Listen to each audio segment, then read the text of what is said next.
활기가 넘치다 못해 폭발하고 있는 암호화폐 시장 관련된 소식 들고 인사를 드려보고 있는 크립토 마토입니다. 특히 비트코인에 관련된 엄청난 희망회로적인 분석들이 많이 나와 있는데요. 하나둘씩 살펴보도록 하겠습니다.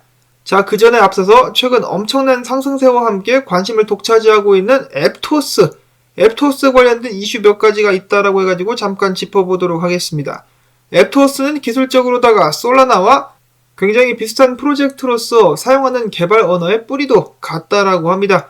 솔라나 기반의 앱을 쉽게 가져올 수 있다는 장점이 있지만은 앱토스만의 특장점은 무엇이냐? 라는 질문을 받기도 한다라고 하는데요. 기술적인 부분에 대해서 설명이 나와 있는데 앱토스는 기본적으로다가 합의 알고리즘인 DMBFT라는 기술을 채택을 하고 있는데요. 기존 합의 알고리즘 대비 속도와 보안이 우수하다라는 장점이 있다라고 합니다. 그리고 초당 무려 13만 건의 거래를 처리할 수 있다라고 하네요. 앱토스 투자 유치액만 2억 달러가 넘는다라고 하는데요. 문제는 지금 소송도 걸려 있다라고 합니다. 앱토스 CEO랑 초기 투자자인 샤리 글레이즈와의 분쟁이 이어지고 있다라고 하는 것인데 글레이즈 같은 경우는 한국에서도 유명한 맨체스터 유나이티드의 구단주 가문이라고 합니다. 자, 그리고 토크노믹스도 약간 문제가 되고 있다라고 하는데 코인 분석가 중에 감자 칸자다예프 이름이 감자예요. 감자 씨는 이야기하기를 앱토스는 지금 현재 시장에 풀린 물량이 총 발행량의 10%밖에 되지 않은 상태에서 지난 며칠간 50% 이상 가격이 급등을 했다. 이는 454만 개의 토큰 락업 해제를 앞두고 고의적으로다가 펌핑을 시킨 마켓 메이킹일 수도 있다라고 주장을 했습니다.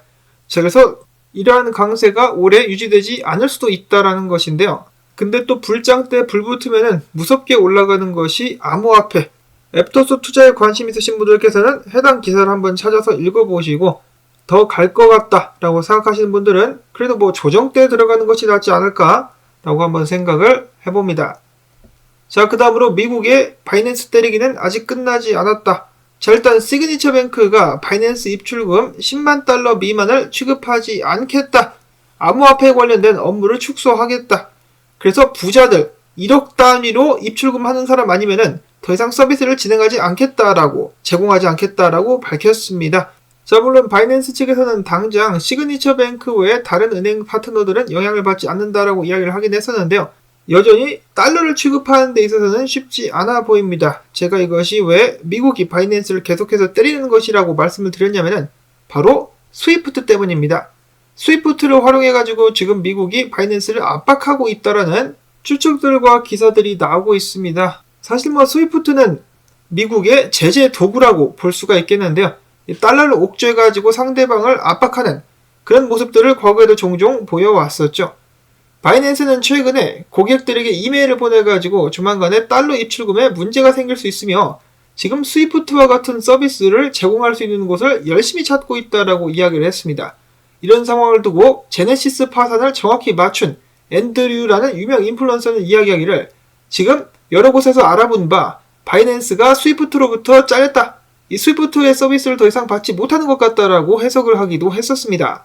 계속해서 미국의 법무부를 비롯해가지고 바이낸스에 대해서 적대감을 드러내고 있는 미국.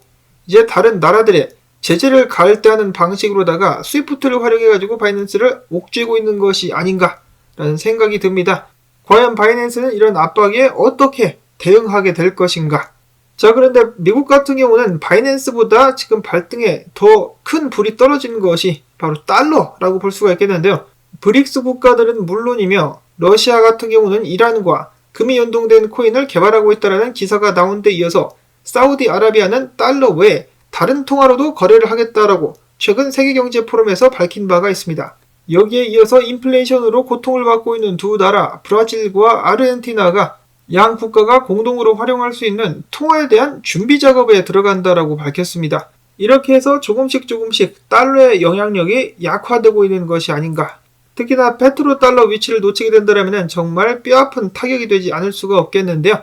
과연 이 달러의 몰락 얼마나 빠르게 진행될지 계속해서 지켜보도록 하겠습니다.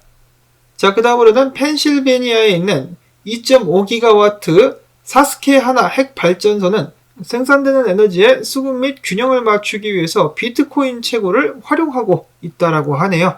에너지 보존 및 낭비를 방지하기 위해 비트코인이 또 활용되고 있는 상황. 자, 그리고 최근에는 가격까지 올라가게 되면서 활짝 투자자들이 웃고 있는 상황인데요.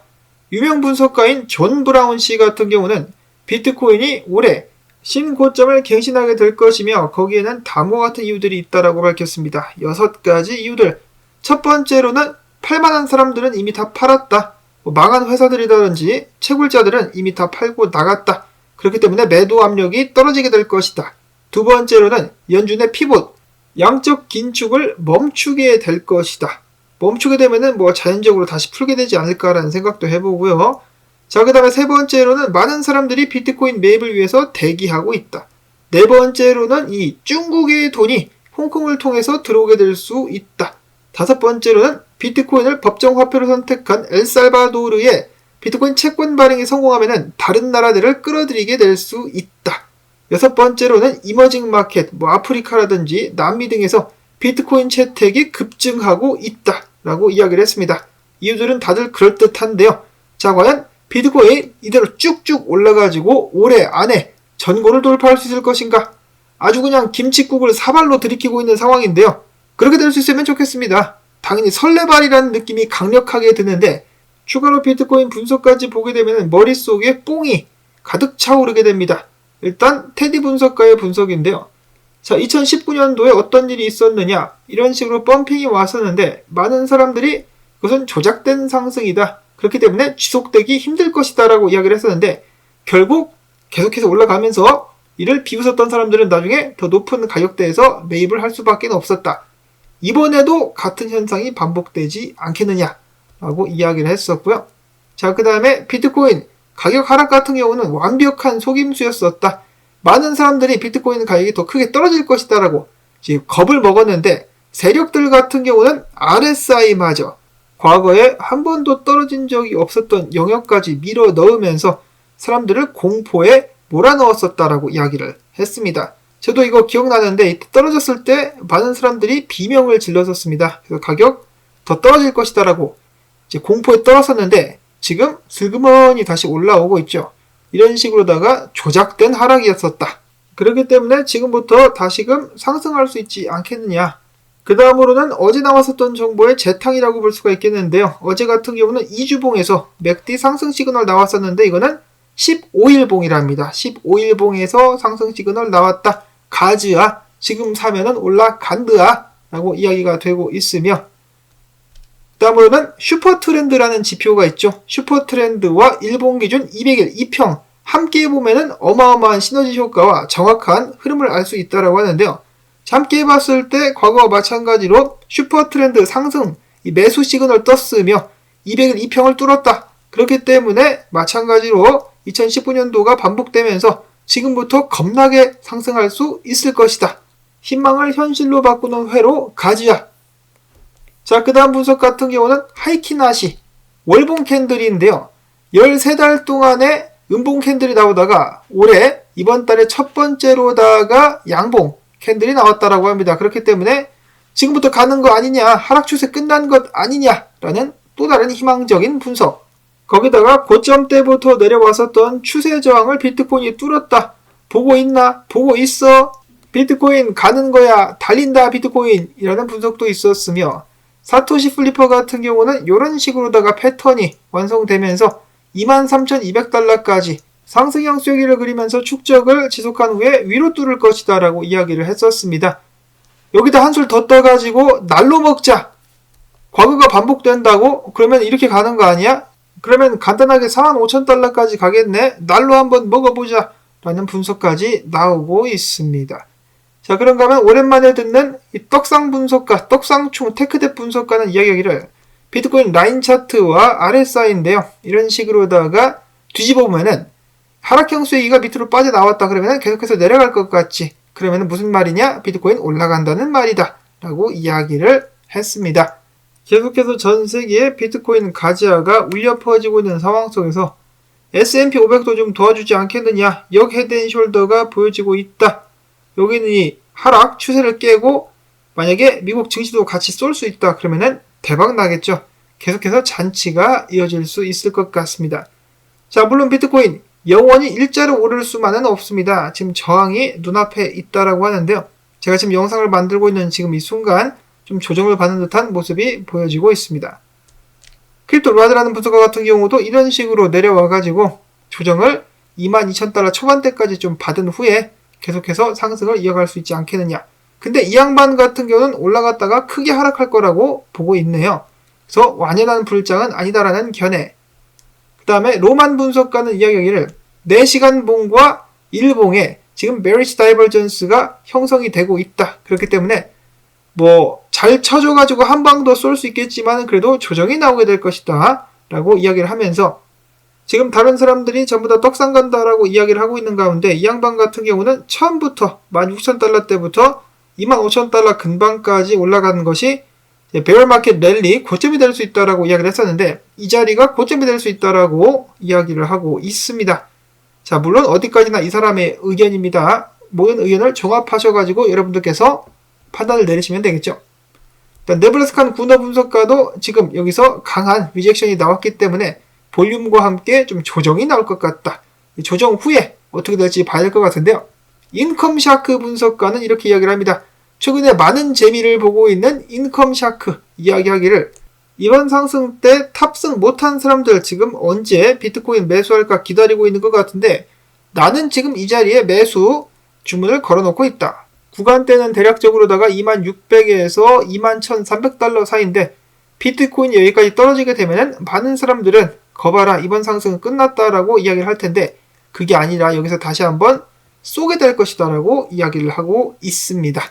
그래서 어디까지 조정받을지 어디쯤에서 매수를 들어가면 좋을지 생각하시는 분들께서는 참고를 해주시면 될 것 같고요.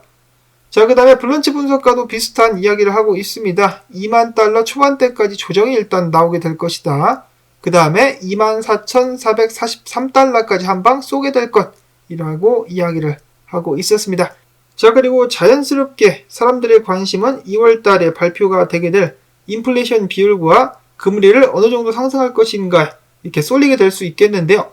지금 인플레이션이 고점을 찍었다라는 의견들도 있지만 그렇지 않다고 주장하는 사람들도 아직도 있습니다. 예를 들어 여기는 이 양반 같은 경우는 구리 가격, 제가 잘 기억은 안 나지만 구리 가격이 경제의 이런저런 부분을 진단하는 지표가 되기도 한다라고 듣기는 했었습니다. 근데 이 양반 같은 경우는 구리 가격이 올라가면은 인플레이션 가격도 올라가게 될 것이다. 그래서 연준 같은 경우는 피봇을 하지 않을 것이다 라면서 2월 달에 인플레이션율이 사람들을 놀래키면서 예상외로 높게 나올 수 있다라고 주의를 당부했었습니다. 자, 과연 어떻게 될까요? 까보기 전까지는 모르겠죠. 자, 그 다음에 이더리움 같은 경우 마찬가지로 강력한 정의에 부딪혀 있기 때문에 아무래도 이것을 뚫으면 좋겠지만은 비트코인 조정받을 때 같이 조정받지 않겠느냐라는 의견 등등이 있었습니다. 마지막으로는 독일 베를린에서 날라온 짤입니다. 여기는 타워에 누가 비트코인 빔을 쏴주고 있습니다. 배트맨보다 사람들이 더 간절히 원한다는 비트코인 계속해서 상승 이어갈 수 있기를 바라보면서 오늘 영상 여기서 마무리를 짓도록 하겠습니다. 도움되셨다면 채널 계속해서 살아남기를 바란다는 의미에서 광고 영상 시청해주기 혹은 틀어주기 한 편만이라도 마지막까지 부탁을 꼭 드리면서 저는 다음에 새로운 소식 가지고 인사를 드리도록 하겠습니다. 안녕히 계십시오.